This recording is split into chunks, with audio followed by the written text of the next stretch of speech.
If you are longing to be able to sing for longer periods of time without feeling strain, or to feel more confident that what you are singing isn't pitchy, or you want your voice to feel fuller and easier overall, I encourage you to get on the waiting list for my group class, The Self-Sustaining Singer. In this class, I teach you how to warm up your unique body so that you can do the best singing you can. And I show you the exercises that you, specifically you, not general exercises that work for everybody. I mean, exactly what you need to do to grow your voice in the direction you want to grow it. The class isn't open for enrollment right now, but if you get on my waiting list, you'll be the first to know when it does open for enrollment. And that will be before the end of 2026. So get on the waiting list. I can't wait to hear you.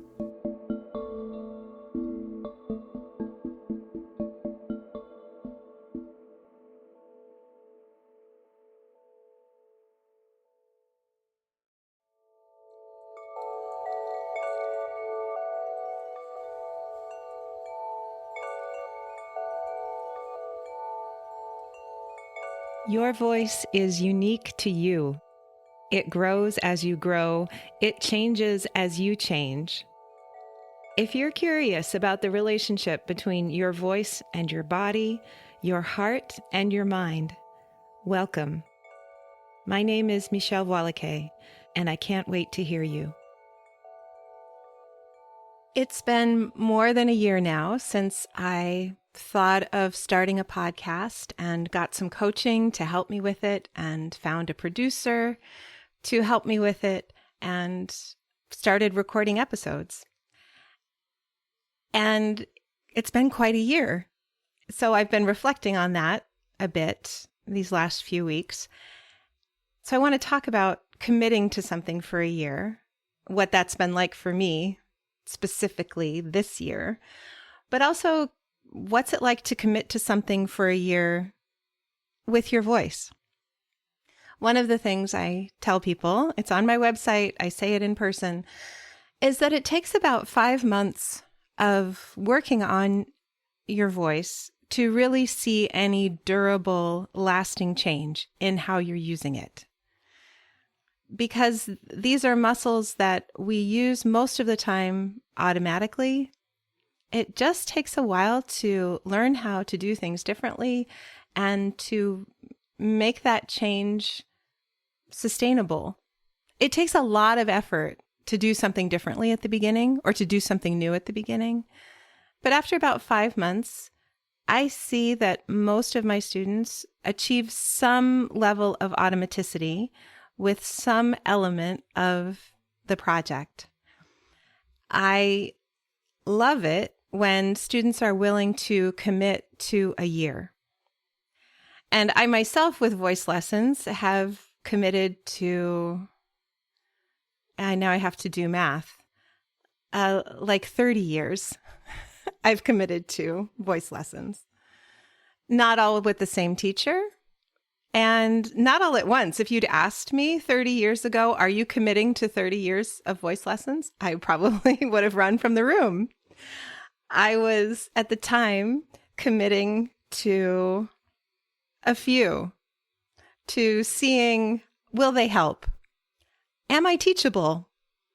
Is there something here for me to learn that makes sense, that I can hang on to? And as I moved from one city to another, from one teacher to another, from one chorus to another, I just stayed committed. I found, hey, private voice lessons are helping, and I should stick with that. So they've now become something that's as essential as grocery shopping, putting gas in the car.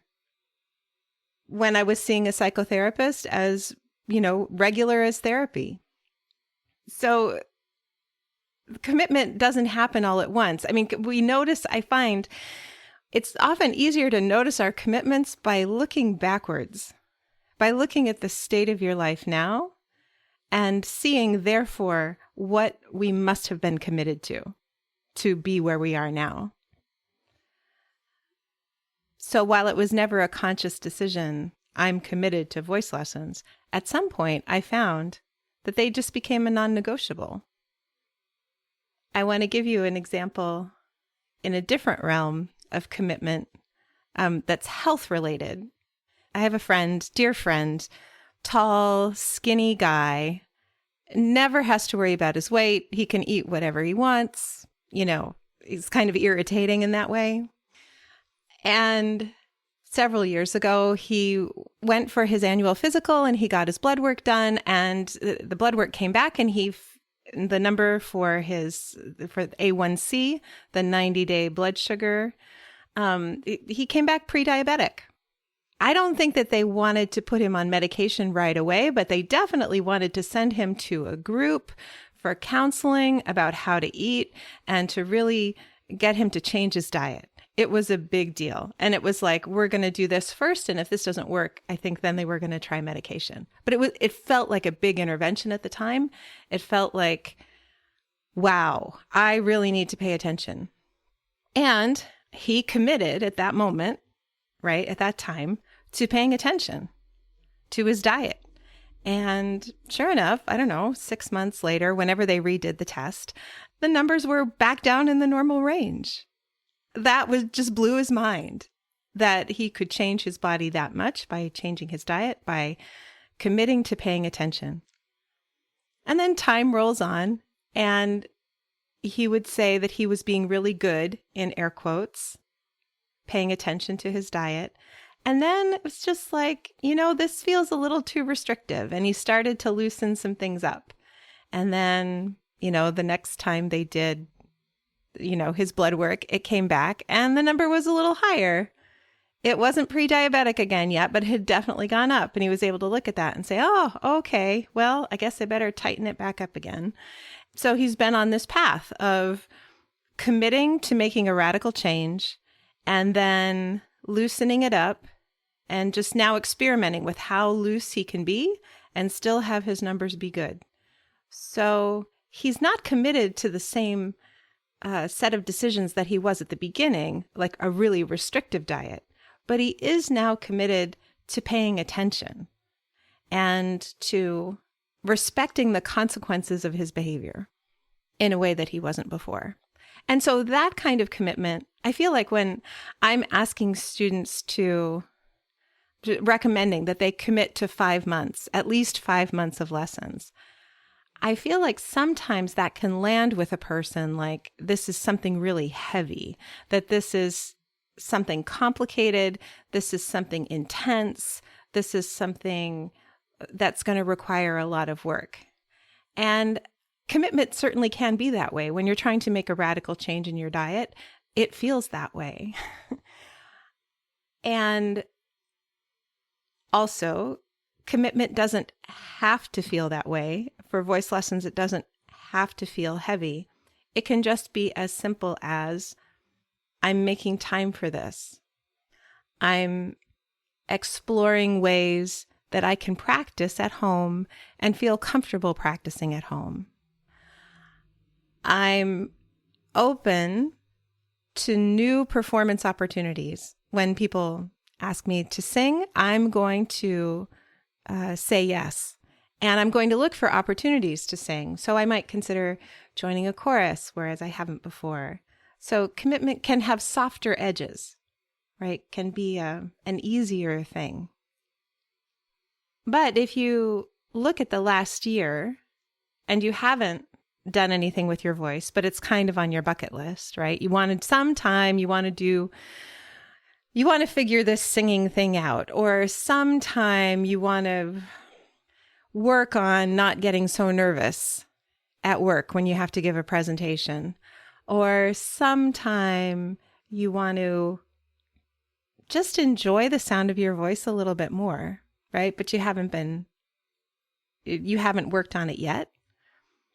Well, until now, you've been committed to not making time for it. So you have been committed to something. I say this for those who say, for someone who might say, "Oh, I just don't do commitments. I just can't do commitments." If you have a calendar, you have some commitments. If you have a job, you have some commitments. You have committed yourself to something. You've committed yourself to an address. Assuming you're housed, you have a street address.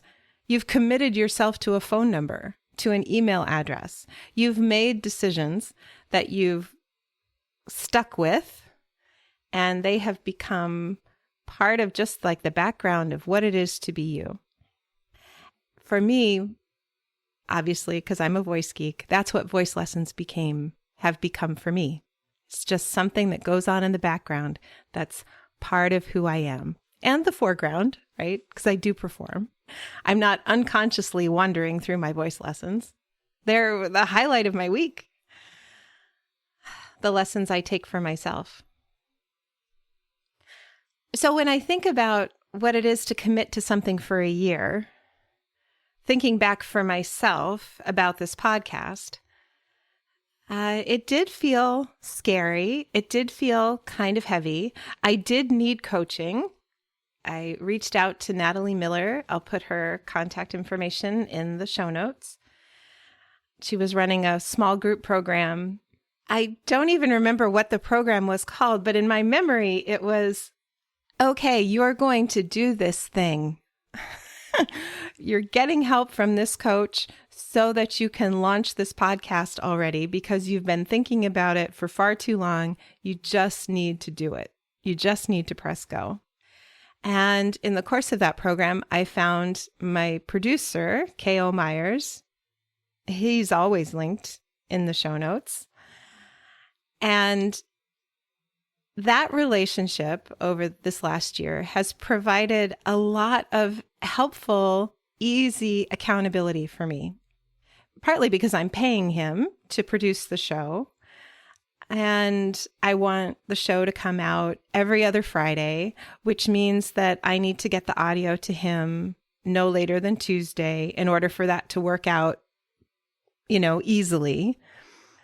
Some episodes have happened with less lead time than that, but like pretty much we agree. For my schedule anyway, it's really convenient to record over the weekend and then send it to him. But like knowing that it's not just on me to do this thing. If it were just on me, if I were self-producing, it wouldn't happen because I do not enjoy spending time on my laptop. I do not enjoy looking at sound waves and figuring out how to make things neat and pretty sounding. I just want to be able to say the things and send them off. And then I get a rough transcript back from him, which I clean up and turn into a PDF file for people to download from the website if they want.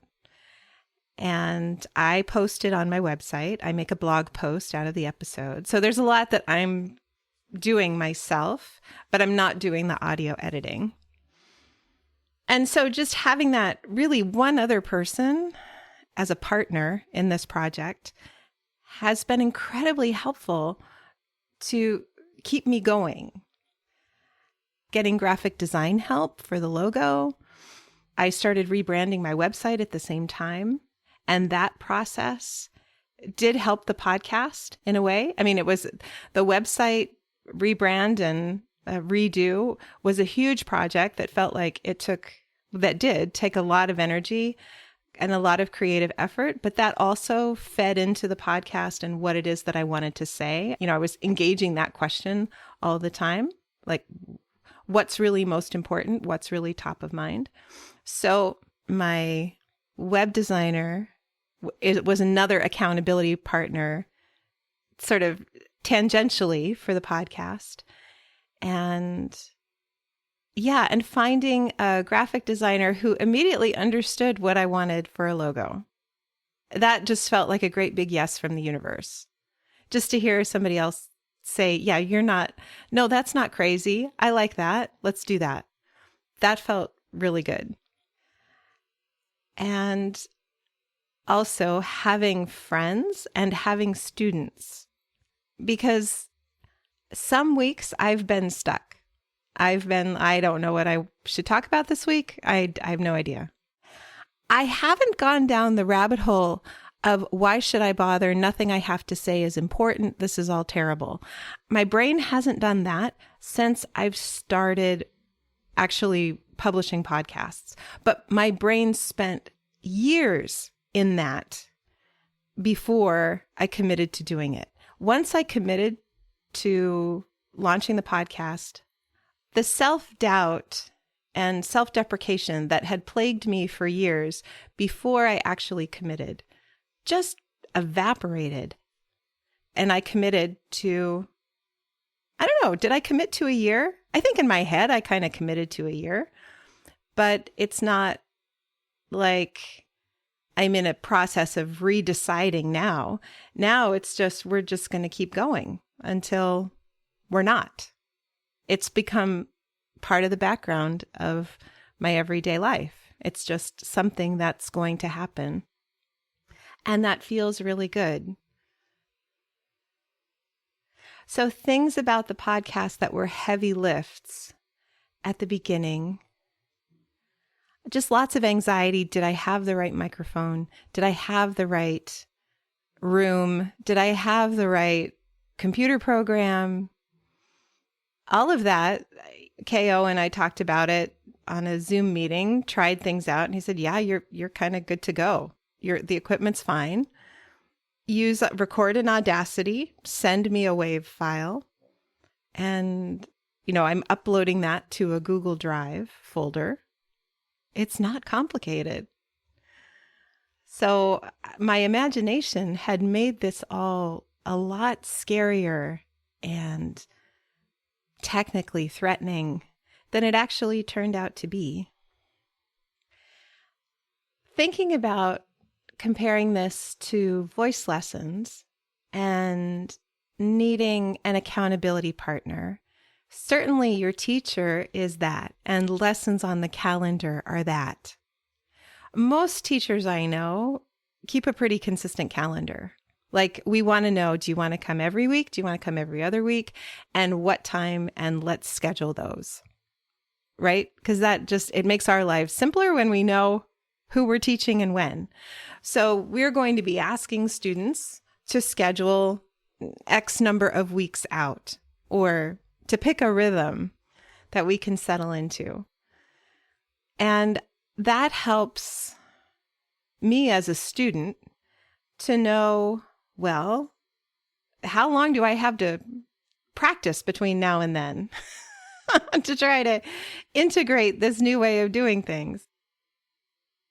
And it's also in the back of my mind, again, as a voice student, if something's bugging me about my voice or a piece of music or my learning process, like something's hard, whatever, I'm frustrated, I know that there's a time when we can check in. I know that there's help available coming up. There's an appointment coming up. And so I don't need to obsess about it unless I want to, because there will be a time to ask questions. There will be a time to sort out this thing that feels hinky. We can work on it. And so having that other person, having a lesson, having a trusted resource calms my nervous system and keeps me engaged in growing and changing. Intellectually, we all think growth and change is a good thing. But practically, we hate it. It's hard. It's not always fun. And so that teacher-student relationship, I find it's just vital that it be good and open and honest and caring. Other accountability partners you might have, though, are the people you live with, the people you sing with, the people who want to hear you sing, the people who want you to give the TED Talk already, who can ask, how's it going? Or what are you learning now? Or let's sing a song, or tell me about this thing. So sharing your project with other people, if I hadn't told my students or told anybody that I was recording a podcast, they wouldn't be able to ask me about it. How's it going? And I wouldn't be able to ask them, hey, what do you want me to talk about? So sharing this thing that I'm committed to helps it to continue too. And I find that when a commitment is scary, when a new step feels like it's going to make a huge change in your life, whatever it is, like you're resisting taking the step because you think it will, part of you is afraid it will upend absolutely everything. When you can share that with other people, it gives it a broader context. Keeping things to ourselves tends to magnify them in importance and in dread. So I would say if you're considering committing to something for a year, or if you're considering starting something new, find a trusted partner. Tell your friends and family, the supportive ones, not the negative Nellies. Don't tell them. You don't need them squashing your joy. And have a list of reasons for yourself why this is important to you and what you hope to get out of it. For me in the podcast, I really wanted to get over myself. I really wanted to stop the negative self-talk of it's all been said before, the internet is full of crap, who needs anything more in it? You can fill in the blank. It was just, the thoughts were so unhelpful, they're embarrassing. And I'm happy that I can't really think of them clearly anymore. Like they're hard to come up with because they've left. So I succeeded in that. And I'm very proud of that. So I wanted to get over myself. I also wanted to make progress on a book that I'm writing. I started a book for adults, trying to, it's hard to talk about.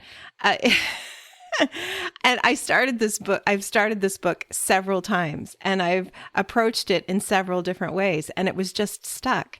And I thought, part of why this book is stuck is because you're trying to talk about singing. You're trying to talk about the voice, which is an oral medium, by writing it down. And that's just hard. How about you talk about the voice by talking and see what you get? So the podcast is also a project to help me get all the ideas out of my head onto paper, at least in transcript form, and then figure out what kind of book it will be for adults at some point. We're not there yet, but we're on our way. And I think the third thing that I really wanted for the podcast was to create a 24/7 version of me that could be helpful to my students. So if they had a question, they wanted to know what I would think about something, they wouldn't have to wait until their next lesson.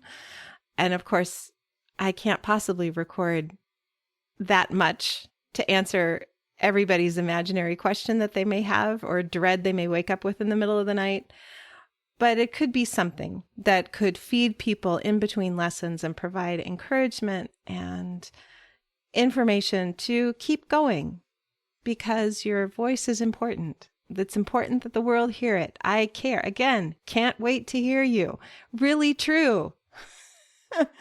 I can't wait to hear you.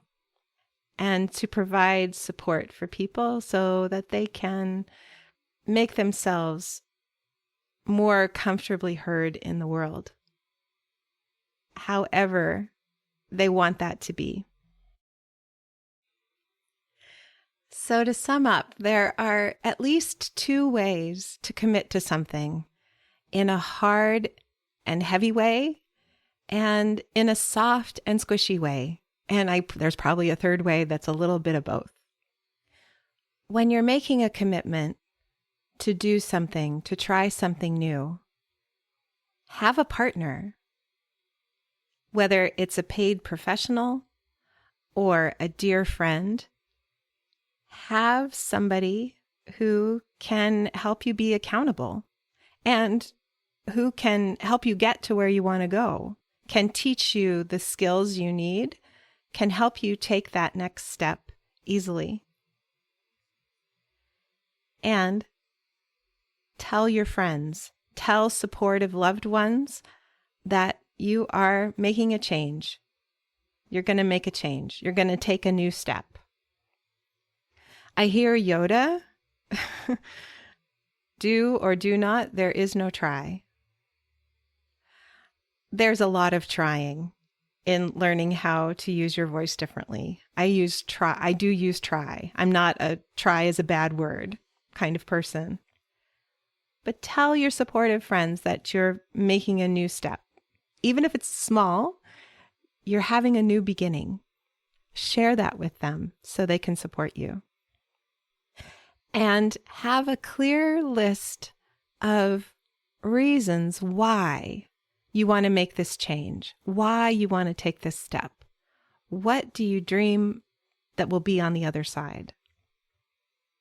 When I started this podcast, I wanted to feel differently myself about my own work. I wanted to help my students. And I really didn't think about numbers, how many downloads, how many people I've reached. I haven't advertised it. I didn't have a quantifiable goal with the podcast when I started. I just wanted to be engaged in the process of doing it.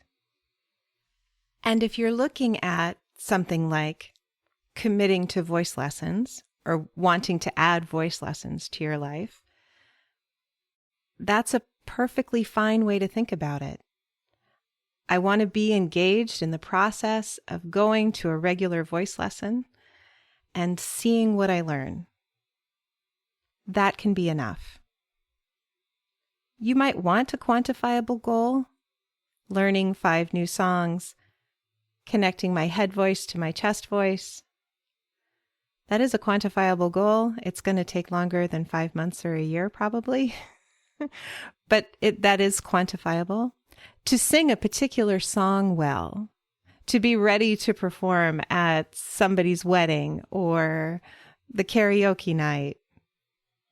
And I come back to, it's enough of a goal to just want to feel better, different, more confident. I really hope this has been helpful. Let me know what you're committing to. Thank you so much for listening.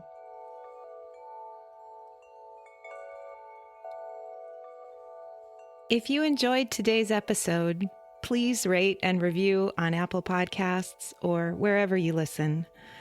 Every positive review helps new people find the show. Subscribing ensures you'll learn about new episodes as soon as they come out.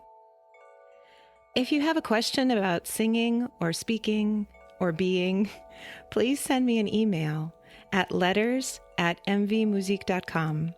That's letters at M as in Mary, V as in Victor, MUSIK.com. Transcripts and show notes are available on my website. You can subscribe to my newsletter there too. Can't Wait to Hear You is produced in conjunction with Particulate Media. I'm your host, Michèle Voillequé. I can't wait to hear you.